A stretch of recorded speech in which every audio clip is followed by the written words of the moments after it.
Hey everybody, welcome back to Hart Talks. Well, today I am very lucky to have a man in my bedroom again. This is Kayden Gray. Hi. And Kayden is going to be part of Sharing Stories this week. And I always like to interview people who maybe have a life that's different or that have had a different upbringing or something like that. And Kayden's got a different life from me. He's a porn actor. So I thought... And an escort. And an escort. So I thought, if that's not interesting, I don't know what is. So thank you.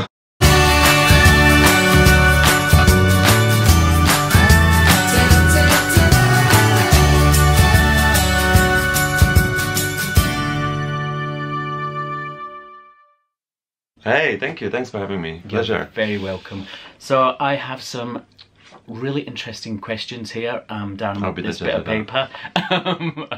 So let's start off with, let's just say, how did you get into porn? I come from Poland. I had a very conservative post-Soviet upbringing, and a lot of shame. Poland's a very homophobic country to this day. A lot of shame around my sexuality, so I was trying to negotiate not having to do anything apart from like kissing and fucking, and didn't want to do anything else. But I wasn't able to do that. Then they were like, okay, so, you know, when you're ready, message me. And 6 months later, I was ready. I mean, as ready as you can be, because it is it can be quite a scary experience entering porn with all the preconceived ideas of what porn is and how seedy and disgusting and so on it is. And yeah, it was, obviously, stepping into it was quite nerve-wracking, but I discovered that it's different than what people think, really. A conversation with my friend really helped me make the decision, because he said, because I was worried, what are people gonna think? He's like, look, if you're worried what your mom thinks, bless my mom, love her, but I shouldn't, right? Like, I should make my own decisions and make choices for me. And it shouldn't really, they shouldn't be defined by what my parents or families or friends' biases were. And so I did. Yeah, I entered that world, and it was one of the most transformative decisions I've ever made. So I'm sure Kayden won't mind me telling you, but Kayden is also HIV positive. So Kayden, how has that affected you being a porn performer, living with HIV? Has there been issues with it? Yes. Next question. That's a short question. Short answer. It affected me, and there were issues. It has affected me. I think the journey will be different for every porn actor. Some things are just kind of uniform, but it depends on what company you work for. Some companies, even some really large companies, are only just starting to understand U equals U, which may seem shocking, but then blaming porn for everything that education should have done isn't really a good choice, is it? Because those people they're just trying to, you know, do great work a lot of the time, trying to make money, but they should be getting on board with that now, and that's been quite a problem, which some of my friends are trying to tackle, like Jason Domino, for example. He's working quite a lot in trying to encourage that shift. Yeah, there's some big giant companies that are still believe you don't catch HIV from HIV negative people.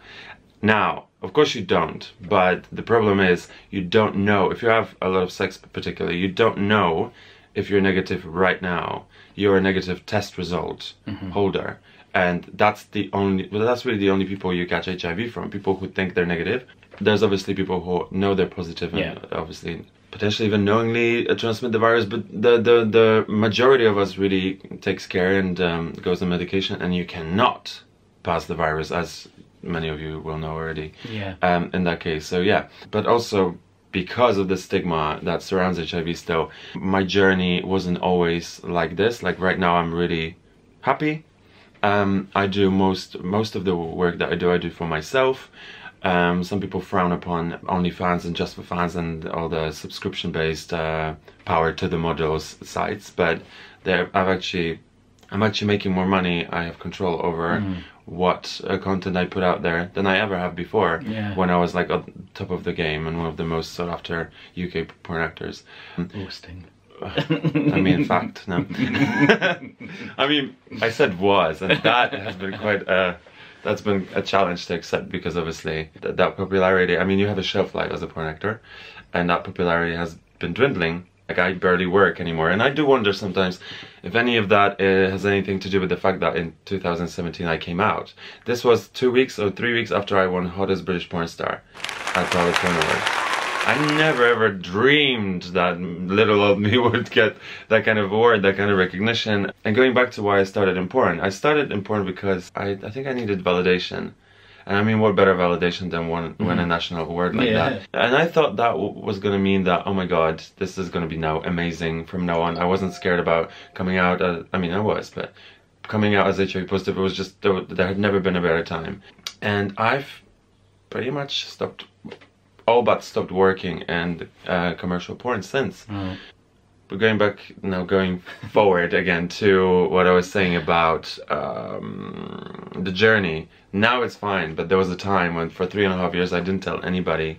And even though I think it's very important to emphasize that my diagnosis had nothing to do with porn, and I think I should have, I don't know, I feel like I should be more informed. I should have not been so scared. Some people say that I took it really badly, but I think a collection of different factors just made it really difficult for me post-diagnosis. Probably the fact that I was really sick for a month, and I actually thought I was going to die. Didn't help. Yeah. So yeah, I didn't tell any companies. When I did, it turned out that a lot of them were really supportive. Like, at the time I worked for Eurocream. Eurocream were amazing. Particularly Lee. He was very, very kind. They told me that even if I had a gammy leg and a wonky eye, they would still love me. Oh well. Which I want to retract on now, because I mean, having a wonky eye or a gammy leg is a lot worse than having HIV when you're on medication, to be fair. To anybody with gammy eyes or gammy legs, we love you. This is not a competition, and exactly, we do love you, but I mean, right, I probably shouldn't have said it like that. No, by comparison. Yeah. Yes, by comparison, HIV is just really minor. It's the stigma that prevails that makes it really, really hard, and it made it really hard for me to come to terms with it. But yeah, so, some of the porn companies showed me support, some of the porn actors as well, particularly once I came out. I got quite a few messages. So there is there is a lot of love in the industry.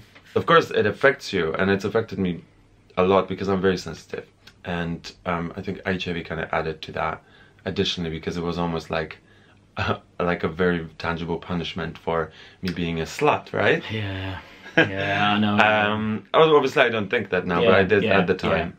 But I really don't think that you can generalize. You can't just say that porn is bad. Or good, really. It has its place in society. I think if it wasn't for the fact that society continuously suppresses human sexuality and makes it really hard for people to be honest with themselves about the nature of their desires, they find an outlet in pornography. If it wasn't for the fact that we need it, it just wouldn't be there, I think. Okay. So I don't think you can say is bad, but there are a few things that I've learned that I don't like about porn, and I want to help address them, I mean, as best I can. So we're Kayden's currently working on a project which he's got me involved in. So can you give us a sneak peek of what it's right here. What that is all about? Because people are going to think, you know what people are going to think, me and you are doing something together. They're going to think, Stephen's eventually found his calling. Yeah, and he did. So but it's not porn. So what is it? What is it? To my knowledge. Anyway. Well, we did. I feel like this is a disclaimer. He's not doing porn. No, the project we started working on together is how to stay positive when you test positive. It's a digital toolbox which I'm creating for the newly diagnosed, not necessarily just newly diagnosed, but for anyone who's living with HIV, who's struggling with HIV, and who needs some advice and someone to talk to them without the jargon, the medical jargon. They will dispel some of the myths and address some of the stigma. One that I wish that was available when I was diagnosed with HIV and I had nowhere to turn. And I think you said something very similar in our last YouTube video.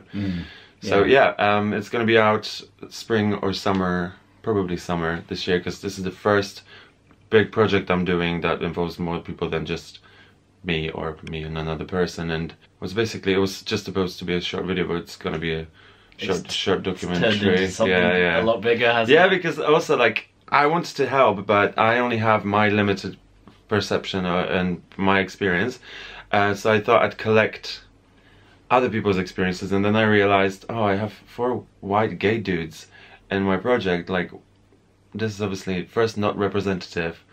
It was circumstantial, coincidental, but if I didn't kind of start thinking about making it more diverse, and so that every one of you, whoever you are, wherever you're from, you can see yourself in this project, then I probably wouldn't have ended up with what I have right now.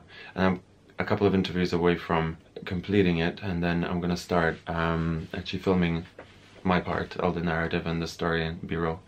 So really, really excited. Some of the stories, like yours, like David Stewart's, like Rebecca telling the Haviland story, mind-blowing stories. And I had it hard, but I kind of want, like, listening to that, it not only tells me that there are so many more of us and we've all gone through a lot of shit, but also it kind of makes me feel blessed in a way, because I don't know how much more I could have survived. And I mean, that's it may not sound like a very positive thing to do, but HIV is still a big burden socially. So, and the thing that, you know, Rebecca's she's twice an AIDS survivor. Yeah. Like, it's unreal, isn't it? When I say that, even when she said it to me, and then when I say it to people now, they're like, what? Because people think you can have AIDS once and then you die. Yeah. Which is not true, because you can recover from it as well. And I have a few friends that have. Yeah, been very powerful. People's stories are powerful. Yeah. I think having a conversation about that is one of the best things you can do for people who are potentially having a similar experience. And now, to totally change the subject, I'm going to give you a choice of 2 programs to pick. So either Sex and the City or Golden Girls. Oh God. If you tell me that you don't watch either. I mean, I've seen some Golden Girls I've just never been connected to, but I hope for something that's like, you know, no, I'm kidding. It's great. It's Sex and the City, obviously. Obviously, okay. So you have to pick a character from Sex and the City. Who would you be? And I mean, who would Kayden be? Not Kayden the porn performer. Who would Kayden be? I'm obviously the protagonist. I'm Carrie. But I have, my sex life is a lot more varied than Carrie's, and I'm not as much of a prude. And I don't pretend that, you know, my Mr. Big is about anything else than a massive dick. Which I feel she just really lies about, isn't she? She's saying all along. Big. She's saying all along, really. He ruined her like 4 times, then she married him. Thank you for being here. Thank you for sharing your story with us, because I just think it's important. I just think these stories are so vital and necessary, and you sharing your story with us on Hart Talks is brilliant. Where can people find you and look you up and catch you and that kind of thing? You can find me on Instagram and Twitter. It's Kayden Gray XXX, Gray with an A.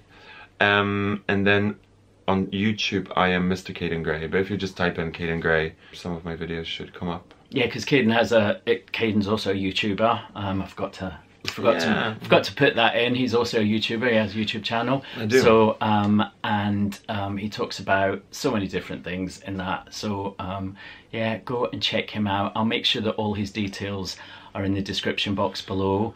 If you like this video, give it a thumbs up. We hope you like this video. You should, shouldn't they? I mean, why wouldn't you? Why wouldn't you? You know, Just give it a thumbs up. Give it a thumbs up. Go subscribe to my channel. Yeah. Turn on notifications. Yeah. Do all that stuff. And also, if you don't mind, if I can add something, I also work for Impulse. I'm one of the directors at Impulse. And if you're gay, particularly, if you're queer in general, but if you're gay particularly, and you like parties, and right, because we do a lot of parties, and want to build a community, look us up. We're Impulse London on Facebook, Twitter, and Instagram. Yeah. And they're a great group. I've just recently got involved with them. Right. So we're probably working together. Yeah, right? yeah. So they're great. So yeah, look Impulse up as well. And thank you for watching, and I'll see you in 2 weeks' time. See you later.